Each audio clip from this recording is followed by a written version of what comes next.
Jauh berjalan banyak dilihat, dan pengalaman adalah guru yang paling bijaksana. Pantang seorang muslim jatuh 2 kali di tempat yang sama.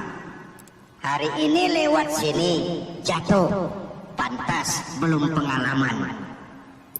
Besok lewat situ lagi jatuh lagi, goblok amat. Si amat saja tidak goblok.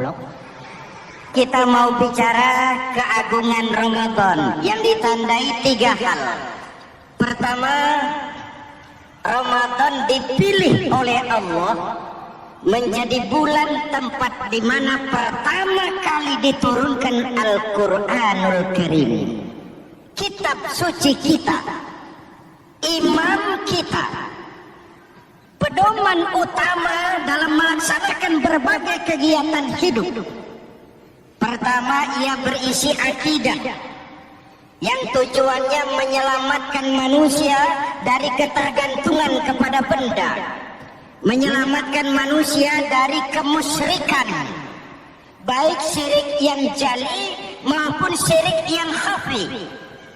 Syirik jali itu syirik terang-terangan, nyata-nyata menyembah berhala, nyata-nyata meyakini Tuhan lebih dari satu. Kalau gitu insya Allah kita aman. Tapi ada syirik khafi, syirik yang tersembunyi, menjadikan yang selain Allah sebagai tujuan akhir dari seluruh kegiatan hidup. Itu syirik khafi. Saya sejak pakai cincin ini rezeki lancar. Cincin. Saya sejak pakai gesper ini, jangan anak gadis, nenek-nenek ngeliat saya lemes. Gesper. Ini sejak ada perkutut di rumah ini, bisnis bagus. Perkutut.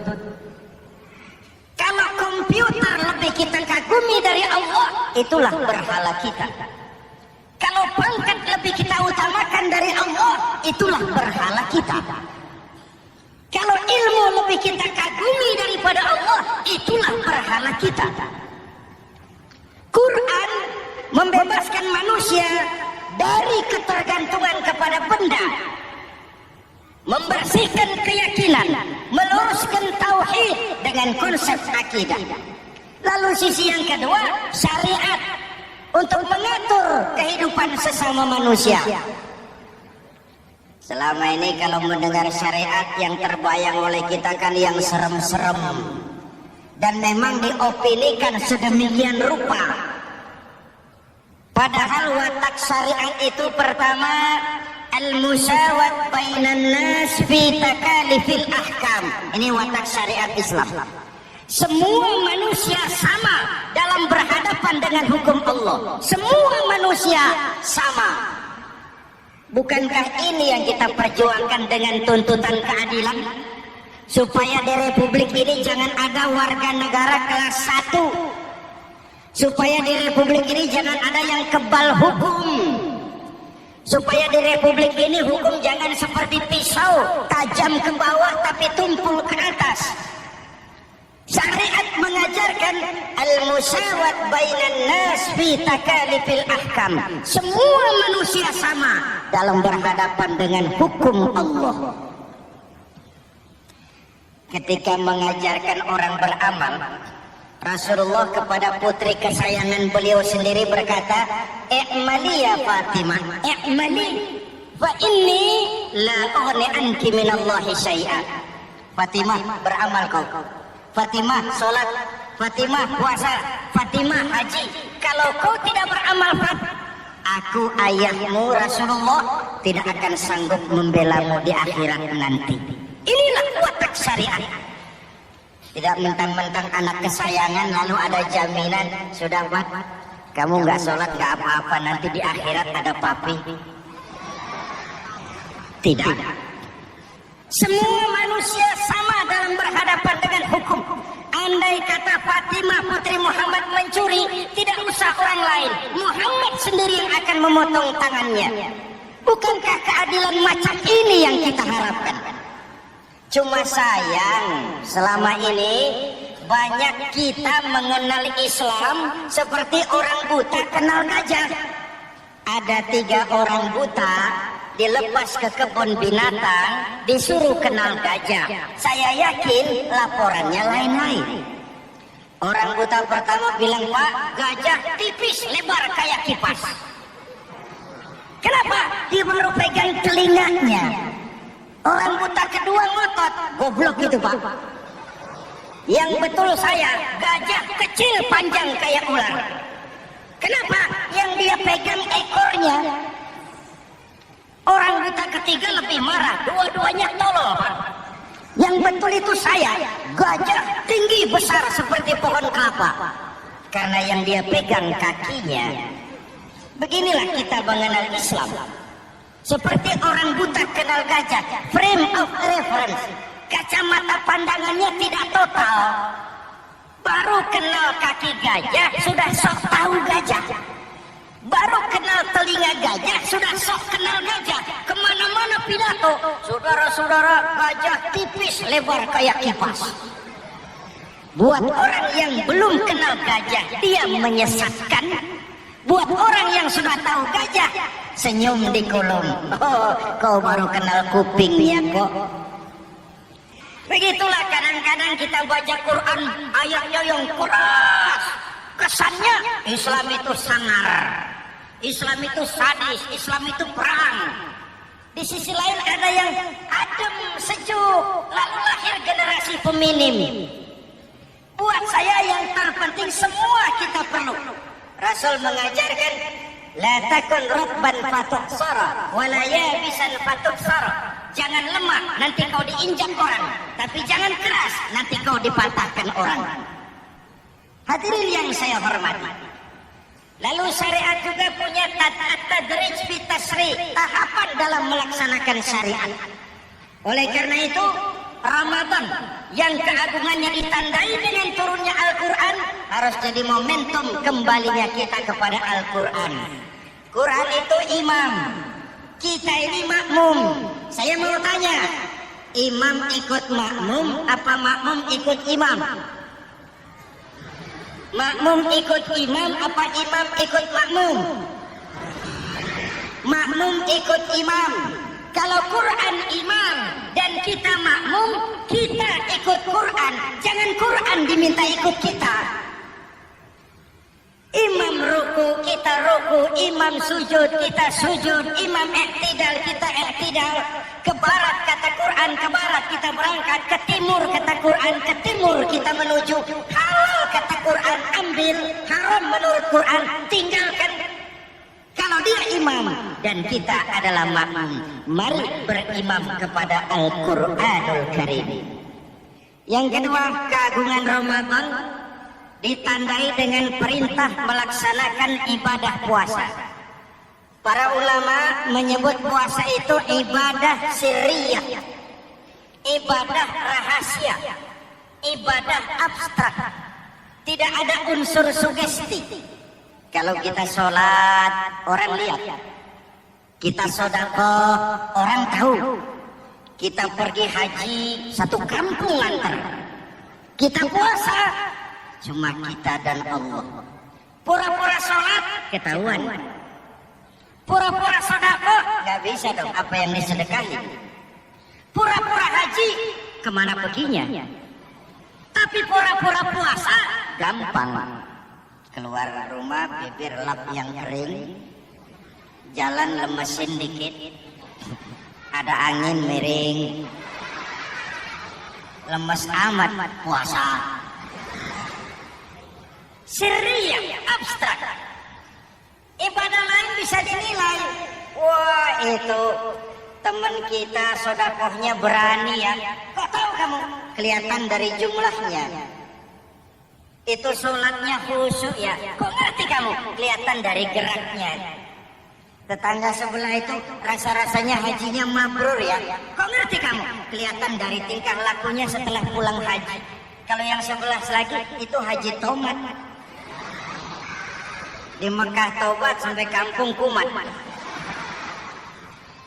Ibadah lain kelihatan bisa dinilai, tapi puasa tidak bisa dinilai. Belum pernah saya dengar orang bilang, teman kita puasanya mantap betul ya. Kok tahu kamu beludah terus? Nggak ada hubungannya. Oleh karena puasa ibadah sirri, ibadah abstrak, maka yang terbentuk dari ibadah ini pertama keikhlasan. Ini sikap hidup yang paling penting. Orang lain mau puji atau tidak bukan soal.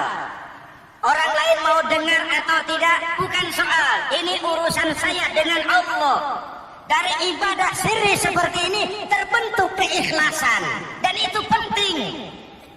Penyakit yang namanya stres lalu menjadi stroke itu umumnya karena orang kehilangan keikhlasan. Tetangga sebelahnya beli TV, dia demam, panas dingin. Temannya naik jabatan, dia masuk rumah sakit. Temannya beli rumah, dia mati. Disiksa oleh perasaannya sendiri. Marilah hidup dengan ikhlas. Beramal ikhlas. Saya menyantuni yatim bukan karena disorot TV, bukan karena masuk majalah, bukan karena dimuat koran, karena Allah. Berpakaian ikhlas. Saya berpakaian ini karena perintah Allah menutup aurat, bukan karena tuntutan Ramadan. Kalau cuma tuntutan Ramadan saja bagus busana muslim. Selesai Ramadan kembali pusar merajalela. Menerima jabatan ikhlas, ini amanah dari Allah. Jabatan adalah alat untuk mengabdi, bukan cuma alat yang melahirkan kekuasaan dan fasilitas. Kalau kekuasaan dianggap sebagai fasilitas dan kekuasaan, maka yang lahir tentu akhirnya maling-maling baru, yang lahir rampok-rampok baru, yang dikuras ya harta negara. Hadirin yang saya hormati, ikhlas menerima jabatan dengan keyakinan ini amanah Allah, amanah akan dimintakan pertanggungan jawab. Ini alat untuk berbuat baik, ini alat untuk mengabdi. Kalau cuma digambarkan kekuasaan jabatan sebagai kekuasaan dan fasilitas, itu yang lalu banyak melahirkan rampok-rampok baru. Betul? Iya, kalau jabatan kan gajiannya jelas. Menteri gajinya jelas, anggota DPR gajinya jelas, presiden, wakil presiden gajinya jelas. Tetapi ketika fasilitas dan kekuasaan banyak memberikan hasil, jangan heran lalu muncul penjarahan terhadap kekayaan-kekayaan yang justru merupakan milik rakyat. Ikhlas dalam menerima jabatan, ikhlas dalam berbuat, ikhlas dalam beramal. Lalu yang kedua, jujur. Tadi siang saudara sholat zuhur apa tidak? Sholat. Yang sholat? Ya enggak. Sebelum sholat zuhur kan saudara berwudu. Waktu berwudu kan saudara berkemur, memasukkan air ke mulut. Umpama waktu berkemur saudara korupsi, dikit saja airnya saudara minum, jangankan hansip, jangankan satpam, jangankan polisi, teman sebelah pun tidak tahu kalau waktu berkemur kita korupsi. Kenapa kita tidak mau melakukan itu? Ada rasa malu kepada Allah. Alangkah positifnya kalau ini diterjemahkan dalam kehidupan. Sekarang kan kita berpikirnya Allah ditekan. Kamu korupsi ya? Iya, Tuhan kan tahu. Biarin, Tuhan mah tahu, nggak ribut. Nggak ribut katanya.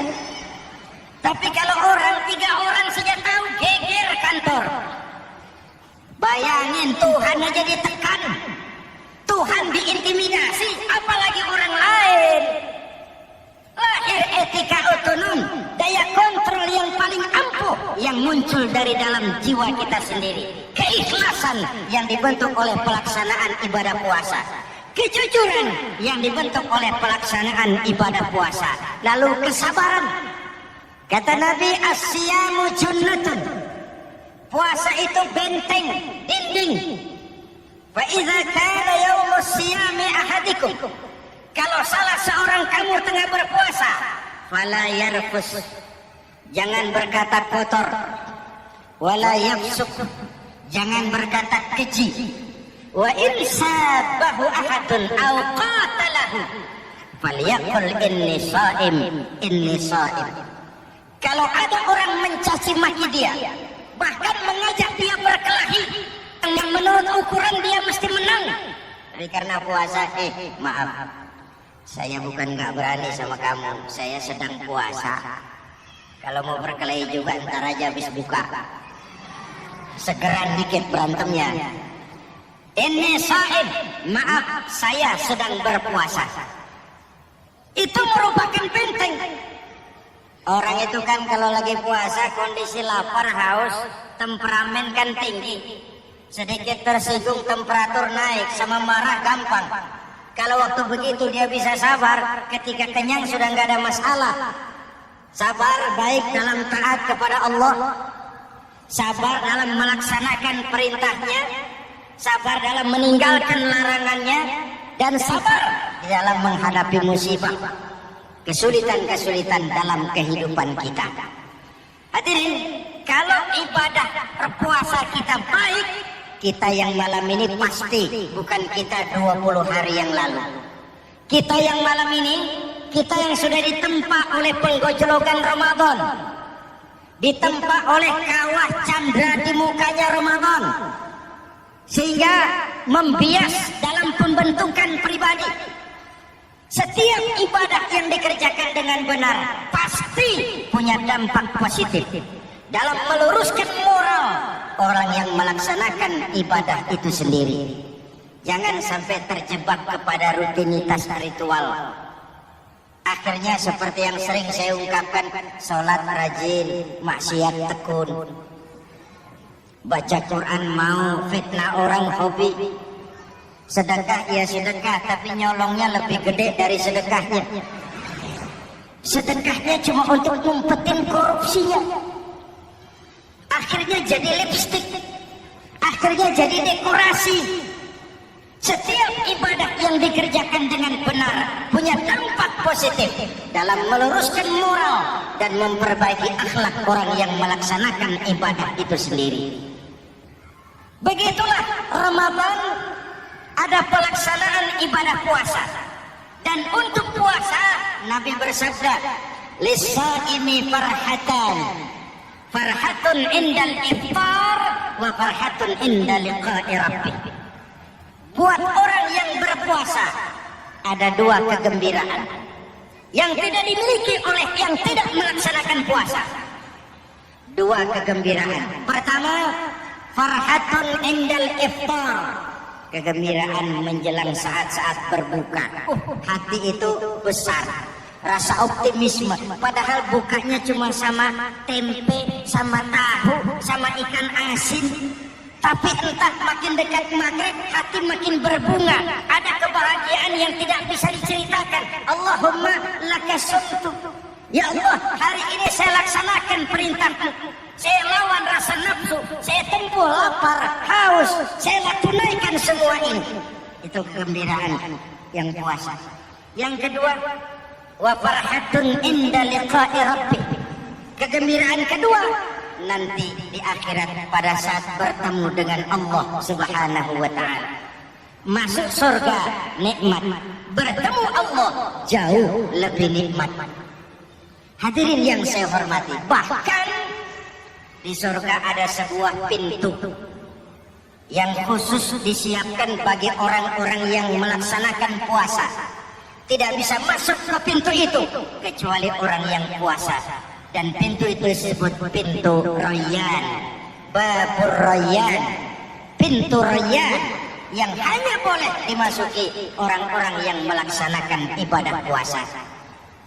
Hadirin, lalu yang berikutnya ibadah puasa ganjarannya abstrak.